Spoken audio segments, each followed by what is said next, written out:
ओम नमः सिद्धेभ्यः।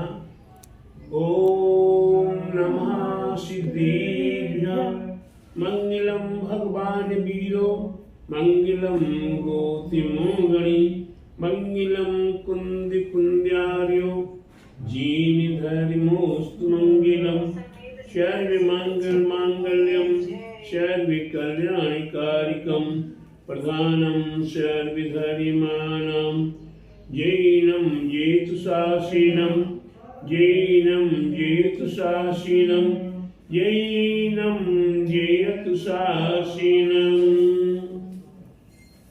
बोले समीचीन धर्म की जय, बोले विश्व धर्म की जय, श्री मानव धर्म की जय, श्री महावीर भगवान की जय, श्री चौबीसों तीर्थंकर भगवान की जय, बोले द्वादशांगी जीन वाणी माता की जय, बोले आचार्य गुरुवरिक स्वाठी परम तपस्वी उनचरी परम तिशी शांति शिरोमणि पंचवर्ष के जल के त्याग संसेनानी ज्ञान वृद्ध तपो वृद्ध भयो वृद्धि वात्सल्य मूर्ति आचार्य श्री स्वाठी नेमी सागर जी महाराज की जय। आचार्य श्री 108 सागर महाराज की जय। भव्य आत्माओं, हम अपने जीवन को सार्थक करने के लिए माँ जिनवाणी का आधार लेते हैं। माँ जिनवाणी हमारे आपके जीवन को उत्थान करने के लिए हमें प्रत्येक रास्ता प्रशस्त करने का प्रयास करती है और उस माँ जिनवाणी को और स्पष्टीकरण करने के लिए हमारी माँ जिनवाणी को गुरु की आवश्यकता हुआ करती है। हमारे गुरुजन माँ जिनवाणी के आलोक को और भी प्रकाशमान करने के लिए तैयार है। ऐसे हमारी जिनवाणी में प्रत्येक श्रावक के लिए षट आवश्यक बताए हैं। देव पूजा, गुरु पास्ती, स्वाध्याय, संयम, तप और दान, इस 6 प्रकार के आवश्यक बताए हुए हैं। इन 6 प्रकार के आवश्यकों में हम प्रत्येक भव्य आत्माओं के लिए जिन्हें भगवान की पूजा किस प्रकार से करनी है, गुरु की उपासना कैसे करनी है, स्वाध्याय कैसे करना है, तप आदि कैसे पालन करना है, संयम आदि का कैसे पालन करना है, दान आदि कैसे देना है, इस सब पर हमें विचार करने के लिए हमारे आचार्य उमा स्वामी महाराज तत्वार सूत्र की 7वें अध्याय में अंतिम सूत्र में कहते हैं, विधि द्रव्य दात पाद विशेषा तद विशेषा। हमारे आपके जीवन में विशेष है हो तो कैसे हो? विधि। जब तक विधि नहीं होगी, अगर आपने सीधे होटल से लाकर भोजन किया है तो आपको ये पता नहीं कि इस भोजन में क्या क्या मिला है, उसको कैसे बनाया गया है, किसने बनाया है, शुद्ध है या अशुद्ध है। अगर आपको आहार दान देना है और आहार दान देने के लिए 6 आवश्यकों में प्रथम मुख्य दान में दान है, तो आहार दान। आहार दान देने के लिए आपके जीवन में किस प्रकार से करना चाहिए, इसकी जब तक आपकी विधि नहीं हो, कैसे पानी लाना निकालना है कुएं से, कैसे पानी को छानना है, कैसे पानी को गर्म करना है, कैसे प्रत्येक कार्यों को हमें विधि पूर्वक सावधानी पूर्वक करने की अति आवश्यकता है। जब तक विधि नहीं होगी, विधि के बिगड़ कोई भी काम करोगे वह काम सफल नहीं होगा। आजकल तो क्या कहूं, कहने की लाचारी है। कल युग का समय चल रहा है, विज्ञान का समय चल रहा है। इस विज्ञान के समय में आज सभी आचार्यों को, सभी साधुओं को जितने भी श्राव का आहार आदि दे रहे हैं, सुभाष भाई जी, जितने भी श्रावक भाई साधु संतों को आहार दान दे रहे हैं, तो श्रावक ही संस्था का पैसा खर्च करने में लगे हुए हैं। प्रत्येक जगह संस्था के अंतर्गत चोखा बनाने वाले बुलाए जाते हैं, चाहे वो लेडीज हो चाहे जेंट्स हो। वो पढ़े लिखे भी नहीं हैं, उन्हें आगम का ज्ञान नहीं है। कई तो ऐसे हैं जिन्हें 24 भगवान के नाम भी नहीं आते। कई ऐसे जिन्हें मन शुद्धि, वचन शुद्धि, काया शुद्धि बोलना नहीं आता। कई ऐसे जिन्हें नवदा भक्ति का ज्ञान नहीं है, अष्ट द्रव्य से पूजा करने का ज्ञान नहीं है, और केवल मात्र भोजन बनाना जानते हैं। वही आज के समय में बिगड़ पढ़े लिखे हुए से, पढ़े लिखों से भी ज्यादा अच्छी कमाई कर रहे हैं। 15-15, 20-20 हजार रुपया महीने का, और अपनी शर्तें रखते हैं।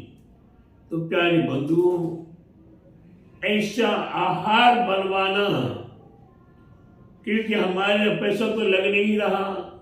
संस्था का पैसा 1 का 3, 3 का 13 खर्च करो, किसी को दर्द नहीं हो रहा। हर बने बनाए चौके पर आहार दान देने पहुंच जाते हैं, और फिर हम मानते कि हमने आहार दान दिया। तो आपको ये पता नहीं पानी कैसे निकाला गया, पानी कैसे छाना गया, पानी कैसे गर्म किया गया, दूध कैसे लाया, कहां से लाया, कौन लाया, मर्यादा के अंदर आया कि नहीं आया, मर्यादा के अंदर गर्म हुआ कि नहीं हुआ। उसी प्रकार से और सारे मसालों की बात, आटे आदि की बात, फल सब्जियों के तेल घी की बात, सारी चीज का जब तक विधि नहीं होगी तब तक आपके लिए पुण्य का साधन नहीं बन के पाप का साधन बना हुआ है। तो प्यारे बंधुओं, मैं तो ये कहूंगा प्रत्येक साधुओं को सावधान होना चाहिए। अगर नौकरों के द्वारा भोजन बनाया हुआ हो तो हमें घृण नहीं करना। आगम में स्पष्ट लिखा हुआ है, दासी दास के द्वारा बना हुआ भोजन ग्रहण नहीं करना। स्वद्रव्य स्वहस्त हो, अपनी द्रव्य शुद्ध द्रव्य हो। कोई मांस मछली का धंधा व्यापार कर रहा हो, कोई शराब का व्यापार कर रहा हो, कोई चमड़े का व्यापार कर रहा हो, या कसाई पने का व्यापार कर रहा हो, उसकी जो द्रव्य होगी उस द्रव्य से आहार कभी पवित्र नहीं हो सकता है। द्रव्य अपने मेहनत की कमाई, सदाचारी की कमाई, ईमानदारी की कमाई का आहार बनाया हुआ हो, वे द्रव्य आपकी पवित्र द्रव्य साधु संतों के लिए आपने साधन का साधन बनेगा, और साधु संतों के माध्यम से श्रावकों के कल्याण का साधन बनेगा। तो विधि भी हो और द्रव्य भी हो, और फिर दात्र देने वाला कैसा है। देने वाला शुद्ध है, शुद्ध उसका खान पान है कि नहीं है। दुराचारी तो नहीं है, दुष्ट तो नहीं है, क्रूर तो नहीं है। उसके भाव पवित्र होनी चाहिए। मन शुद्धि, वचन शुद्धि, काया शुद्धि, आहार जल शुद्ध जो बुलवाते हैं साधु संत, बुलवाते नहीं, ये श्रावक का कर्तव्य है कि मैं मन शुद्धि पूर्वक, वचन शुद्धि पूर्वक, काय शुद्धि पूर्वक पवित्र आहार है। क्योंकि मेरे को मालूम है कि मेरे द्रव्य से मैंने बनाया है, ये पवित्र द्रव्य है। तब जाकर वह मन शुद्धि, वचन शुद्धि, काय शुद्धि, आहार जल शुद्ध है, ये बोलने का अधिकारी और बोलकर फिर साधु को आहार दिया करता है। वह आहार दिया हुआ साक्षात भूमि को प्राप्त कराने में कारण हुआ। वह आहार आपके लिए इस भव परभव को सार्थक करने में कारण होगा। वह दान आपके जीवन को, एक बार का भी आहार दान दिया हुआ, कई नीतिकारों ने लिखा है 1000 पूजाएं कर दो। क्या 1000 पूजाएं कर दो और एक बार पवित्र पात्र को, उत्तम पात्र को आहार दान दे दो। 1000 पूजाओं के करने से के बराबर का पुण्य आहार दान है। प्यारे बंधु, आजकल युग कमर काम नहीं कर रही, घुट्टी काम नहीं कर रही, गर्दन काम नहीं कर रही, निद्रा से उठा नहीं जाता है, बाल बच्चों से अधिक राग नहीं छूटता है, भूखे प्यासा रहा नहीं जाता है। ऐसी अवस्था में दिगंबर साधुओं की आहार आदि को देने के लिए हमारे पास फुर्सत नहीं है, समय नहीं है, बनाने का समय नहीं है, बना नहीं पाते। हम अपने लिए नहीं बनाते, साधु को कैसे बनाएं? आजकल घर में नौकर बनाने वाले, नौकर साफ सफाई करने वाले, नौकर कपड़े धोने वाले, नौकर बर्तन मांजने वाले, हर काम के लिए नौकर लगे हुए हैं। तो प्यारे बंधुओं, फिर साधुओं के संयम का पालन कैसे होगा? साधुओं का कल्याण कैसे होगा? साधुओं के कल्याण का साधन कैसे होगा? तो ये प्यारे बंधु, प्रत्येक श्रावक जी को सोचो समझो कि हमें अपने द्रव्य से और अपने सामर्थ्य से ये अपने आत्म कल्याण के साधन के लिए आहार देना है। हाँ, ये समझ लीजिएगा, हमें देवसाज गुरु की पूजा भक्ति आराधना करते हैं, अतिथि संवाद करते हैं, साधु का आहार आदि देते हैं। तो ये मान लीजिएगा कि आप ये मत सोचिएगा कि हम देवसाज गुरु पे उपकार कर रहे हैं। देव की पूजा की तो देव को उपकार किया, जिनवाणी का स्वाध्याय किया तो जिनवाणी पर उपकार किया, और साधु संतों को आहार आदि दिया तो साधु संतों पर उपकार किया। अगर ऐसा मान लोगे तो और भी नरक का कारण बनेगा। ये देवसाज गुरु की भक्ति आराधना करना इस भव और परभव के लिए हमारे लिए मोक्ष का साधन है। ये असंख्यात गुने पुण्य का संचय कराने में कारण है। ये हमारे आपके लिए विधि, द्रव्य, दात्र, पाठ, विशेषा से तद विशेषा, ये हमारे लिए 4 बातें विशेष रूप से ध्यान रखनी है। और इनमें शुद्धता, पवित्रता का ध्यान रखना है, द्रव्य हस्त का ध्यान रखना है, और किसी भी प्रकार से हमारे द्वारा चल मल अगाड़ दोष न हो पाए, अतिचार अनाचार हमारे जीवन में न हो। अतिचार अनाचार होगा तो हमारे जीवन में आए मनुष्य पर्याय मिली है, बड़े भाग्य से, बड़े सौभाग्य से मिली है। लेकिन ये मनुष्य पर्याय अगर हमारी बिगड़ गई और ये मनुष्य गति से कहीं हमने इसको सार्थक नहीं किया तो न जाने मनुष्य पर्याय ये फिर मिलेगी कि नहीं मिलेगी, इसका कोई भरोसा नहीं है। हाथ में आया हुआ रत्न, हाथ में आया हुआ रत्न अगर समुद्र में हमारे हाथ से गिर जाए, चूक जाए और समुद्र में चला गया, फिर समुद्र में जाने के बाद आप उसे प्राप्त कर पाएंगे?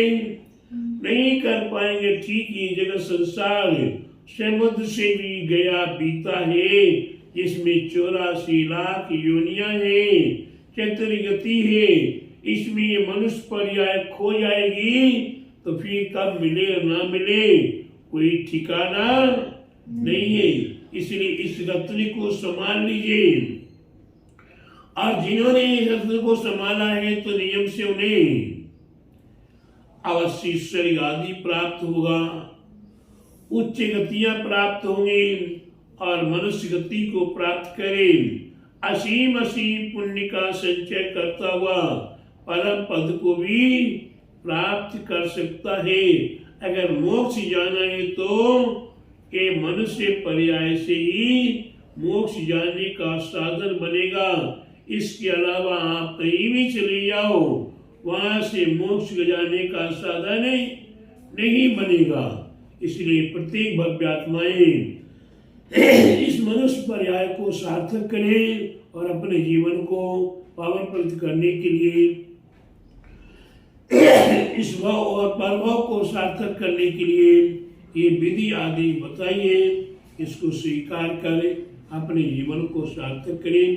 बोले महावीर भगवान की जय, बोले द्वादशांगी जीवन वाणी माता की जय, बोले आचार्य गुरु स्वामी परम तपस्वी वंचरी परमित जी संत शिरोमणि पंचवर्ष के जीवन के त्यागी सुसेनानी ज्ञान व्रत तपोव्रत वयोवृद्धि आचार्य श्री स्वामी निमि सागर जी महाराज की जय, आचार्य दया सागर महाराज की जय।